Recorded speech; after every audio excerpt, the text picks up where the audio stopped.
Police inspector Lavinder Singh के घर एक लड़के का जन्म हुआ। सबको लगा कि ये बेटा बड़ा होकर बाप जैसा इंस्पेक्टर बनेगा, जुर्म के खिलाफ आवाज उठाएगा। लेकिन किसे पता था कि आने वाले दिनों में ये क्राइम की दुनिया का बेताज बादशाह बन जाएगा।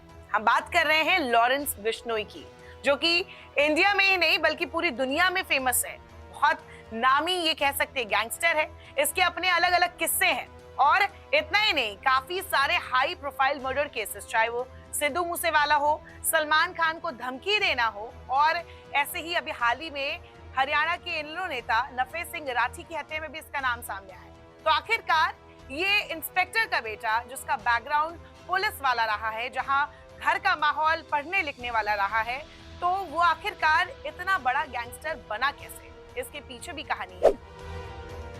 आपने कई फिल्मों और वेब सीरीज में देखा होगा कि कैसे एक गैंगस्टर के गैंगस्टर बनने के पीछे की एक अलग कहानी होती है। वैसे ही लॉरेंस बिश्नोई की भी अपनी कहानी है।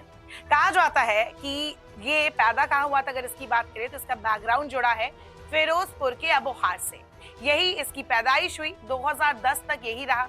इसके बाद ये चंडीगढ़ गया, वहां जाकर इसने डीएवी कॉलेज में पढ़ाई की, बीए पास किया, और उसके बाद पंजाब यूनिवर्सिटी कैंपस में काउंसिल में इसने इलेक्शन भी लड़ा, छात्र संघ का चुनाव। हालांकि वहां यह हार गया और वहीं पे इसकी मुलाकात हुई गोल्डी बरार से, जो कि इसका राइट हैंड माना जाता है, जो कि इस वक्त कनाडा में छुपा बताया जाता है। सरकार ने इसे आतंकवादी भी घोषित कर रखा है गोल्डी बरार को। गोल्डी बरार ही है जो कि सिद्धू मूसेवाला के मर्डर केस का मास्टरमाइंड माना जाता है।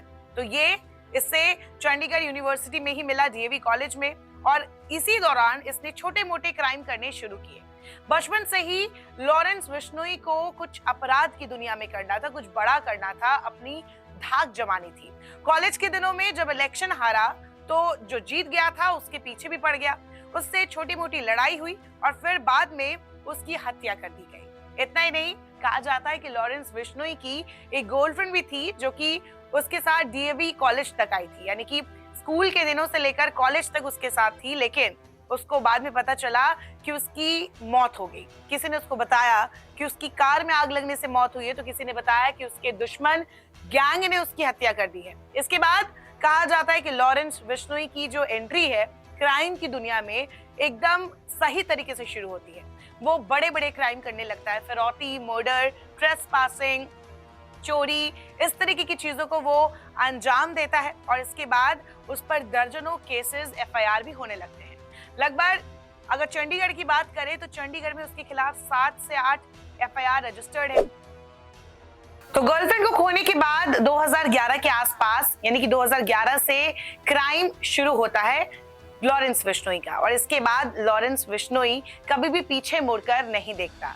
वो अपने छोटे मोटे गैंग बनाता है, और सबसे पहला गैंग जो उसका बनता है वो होता है 007। कहा जाता है कि वो जेम्स बॉन्ड, जो कि जासूस था, उससे बहुत ज्यादा प्रभावित था, और उसी की एक फिल्म आई थी 007, उसी से उसने अपना गैंग बनाया था, और इस गैंग के जरिए वो छोटे मोटे क्राइम करता था। लेकिन इसके बाद आता है साल 2018। इसके पहले लॉरेंस बिश्नोई अपने लोकली काफी फेमस था, लेकिन उसे पूरी दुनिया में नहीं जानते थे लोग। लेकिन 2018 में जब सलमान खान को धमकी दी गई और उसके खिलाफ एक एफआईआर दर्ज की गई, उसके बाद लॉरेंस बिश्नोई फेमस हो गया।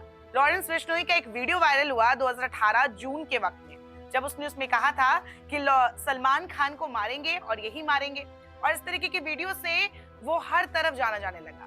लोग उसकी चर्चा करने लगे कि आखिरकार ये लॉरेंस कौन है, जबकि सिर्फ 25 साल का था लॉरेंस 2018 में। उसी वक्त वो जेल में था, क्योंकि राजस्थान में 2 बिजनेसमैन से उसने फिरौती मांगी थी और एक ने पुलिस को शिकायत कर दी थी। इसी के बाद वो गिरफ्तार हुआ था और अजमेर जेल में शिफ्ट था। जेल में रहते हुए ही लॉरेंस ने अपने कॉन्टैक्ट्स बढ़ाने शुरू किए। 2018 में जैसे ही उसने एक वीडियो बनाया, उसके बाद जेल में रहते हुए उसने सोशल मीडिया पर एक्टिव होना शुरू किया।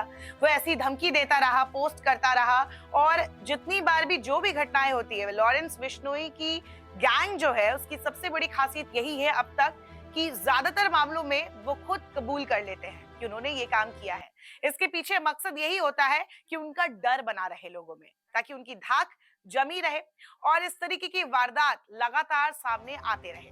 खैर, लॉरेंस बिश्नोई के ताल्लुकात आनंद पाल, जो कि राजस्थान का बहुत बड़ा गैंगस्टर माना जाता है, जिस पर पिक्चरें भी बन चुकी है, उससे भी आनंद उससे भी लॉरेंस बिश्नोई के अच्छे संबंध थे। खैर, जब वो जेल से निकला तो उसने अपने गैंग को और बड़ा किया। उसने बाहर के लोगों से कॉन्टैक्ट्स बनाए और उसने अपने गैंग में काफी बड़े बड़े लोगों को शामिल किया, जिसमें गोल्डी बरार और बाकी लोग भी शामिल थे। अब बात करते हैं कि आखिरकार सलमान खान से लॉरेंस बिश्नोई को दिक्कत क्या थी। तो ये मामला है 1988 का, जब हम साथ साथ है मूवी आई थी और इसी शूटिंग के दौरान सलमान खान ने ब्लैक बक का शिकार किया था, काला हिरण। और ये मामला बहुत चर्चा में आ गया था क्योंकि एक तो ये जो वाइल्ड लाइफ लॉ है उसके अगेंस्ट था और उसके बाद जो बिश्नोई कम्युनिटी होती है उनमें ब्लैक बक को पूजा जाता है। इसीलिए लॉरेंस बिश्नोई लगातार इससे चिढ़ गया था और उसने कहा था कि वो इसका बदला जरूर लेगा। 2022 में इस मामले से जुड़े हर चार्जेस जो थे वो हट गए, लेकिन सलमान खान को सिद्धू मूसेवाला के मर्डर के बाद धमकी मिली। कहा जाता है कि उनके घर के कैंपस के आसपास चिट्ठी मिली जिसमें लिखा था कि तुम्हारा हाल भी मूसेवाला जैसा होगा, और इसके बाद उन्हें Y+ सिक्योरिटी दी गई। अब तक लॉरेंस बिश्नोई और गोल्डी बरार कई बार सलमान खान को खुली चेतावनी दे चुके हैं। लॉरेंस बिश्नोई ने कई इंटरव्यू में यह भी कहा है कि अगर सलमान खान में इतना ईगो है तो उसको मैं खत्म करूंगा। सलमान खान को मारना मेरा बचपन का सपना है। लॉरेंस बिश्नोई ने कई इंटरव्यू में यह भी कहा है कि अगर सलमान खान माफी मांग ले, हमारे मंदिर में जाकर माफी मांग ले और हमारे कम्युनिटी जो है अगर वो नहीं माफ कर दे तो शायद मैं ऐसी बातें ना करूं। सलमान के पहले लॉरेंस बिश्नोई ने यूथ कांग्रेस के जिला अध्यक्ष और गोलेवाला जोन से जिला परिषद सदस्य गुरलाल सिंह पहलवान की भी हत्या करवाई थी। उसने सोशल मीडिया पर भी इसे कबूला था। हाई प्रोफाइल किलिंग लिस्ट में और भी कई नाम शामिल हैं। सबसे पहला नाम तो है पंजाबी सिंगर सिद्धू मूसेवाला और उसके बाद राजपूत करनी सेना के अध्यक्ष सुखदेव सिंह गोगामेड़ी, जिसे घर में घुसकर कुछ लोगों ने इसी साल गोलियों से भून डाला था।